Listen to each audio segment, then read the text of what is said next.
বাংলাদেশ দল বিশ্বকাপ খেলতে ভারত যাবে না, সাফ জানিয়ে দিয়েছেন কয়দিন আগেই। এরপরও নানা রকম কথা শোনা যাচ্ছে। সোমবার ক্রীড়া উপদেষ্টা আসিফ নজরুল জানিয়েছেন, আইসিসির নিরাপত্তা ইউনিট থেকে জানানো হয়েছে 3 শর্ত, যেখানে আছে মুস্তাফিজ দলে থাকলে নিরাপত্তার ঝুঁকি বাড়বে বাংলাদেশের।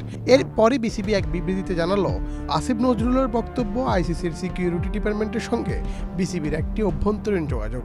তাহলে এমন যদি হয়, আইসিসি যদি জানেই ভারতে বাংলাদেশের সিকিউরিটি কনসার্ন আছে, তাহলে কেন শ্রীলঙ্কায় বাংলাদেশের খেলা দিচ্ছে না আইসিসি? বিসিবি থেকে সরাসরি বলা হয়েছে তারা ভারতে গিয়ে খেলতে রাজি না। মূলত মুস্তাফিজ ইস্যুতেই এই ঘটনার শুরু।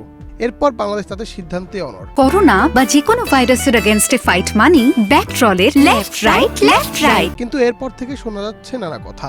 ভারতীয় অনেক মিডিয়া দাবি করেছে মিটিংয়ে বসবে বিসিসিআই ও বিসিবি। এরপর বিসিবি এটি প্রত্যাখ্যান করেন। এরপর সরকারের সাথে সাক্ষাৎ করে বাংলাদেশ দল ভারত যাবে না, দেশের মর্যাদা ক্ষুণ্ণ করে বিশ্বকাপ খেলবে না বলেও জানান বিসিবি সভাপতি আমিনুল ইসলাম বুলবুল ও ক্রীড়া উপদেষ্টা আসিফ নজরুল। কিন্তু এখনো পর্যন্ত আইসিসি থেকে কোনো উত্তর পাওয়া যায়নি। সোমবার ক্রীড়া উপদেষ্টা জানান, আইসিসির নিরাপত্তা ডিপার্টমেন্ট থেকে 3টি ইস্যু জানিয়েছে, যা ভারত বিশ্বকাপে বাংলাদেশের জন্য সিকিউরিটি কনসার্ন। আইসিসি যদি আশা করে আমরা আমাদের শ্রেষ্ঠ বোলারকে বাদ দিয়ে আমরা ক্রিকেট টিম করব, এর চেয়ে উদ্ভট, অবাস্তব, অযৌক্তিক কোনো প্রত্যাশা হতে পারে না। এই বক্তব্যের পর বিসিবি এক বিবৃতিতে জানিয়েছে, আজ যুব ক্রীড়া মন্ত্রণালয়ের উপদেষ্টা যে চিঠির কথা উল্লেখ করেছেন সেটি ছিল আসন্ন টি-20 বিশ্বকাপের আগে বাংলাদেশ দলের নিরাপত্তা ঝুঁকি মূল্যায়ন সংক্রান্ত আইসিসির সিকিউরিটি ডিপার্টমেন্টের সঙ্গে বিসিবির একটি অভ্যন্তরীণ যোগাযোগ। এটি ভারতের বাহিরে বাংলাদেশের ম্যাচ আয়োজনের বিষয়ে বিসিবির অনুরোধের বিপরীতে আইসিসির কোনো আনুষ্ঠানিক জবাব নয়।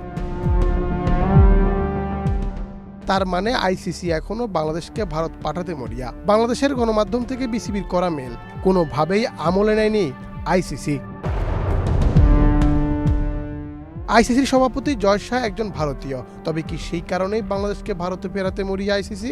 কিন্তু এটাও তো বিসিবি জানিয়েছে, দেশের সম্মান ক্ষুণ্ণ করে বিশ্বকাপ খেলবে না বাংলাদেশ। সাথে মুস্তাফিজের মতো ক্রিকেটার দেশের দর্শকদের জার্সি পরা বাদ দিয়ে কি বাংলাদেশ বিশ্বকাপ খেলতে যাবে? এমন সিদ্ধান্ত যে বিসিবি নিবে না বা সায় দিবে না, তা তো সবার জানা। তাহলে কি বাংলাদেশের আপত্তি পাত্তা দিচ্ছে না আইসিসি? মুন্না চন্দ্র দাস, বাংলাদেশ প্রতিদিন।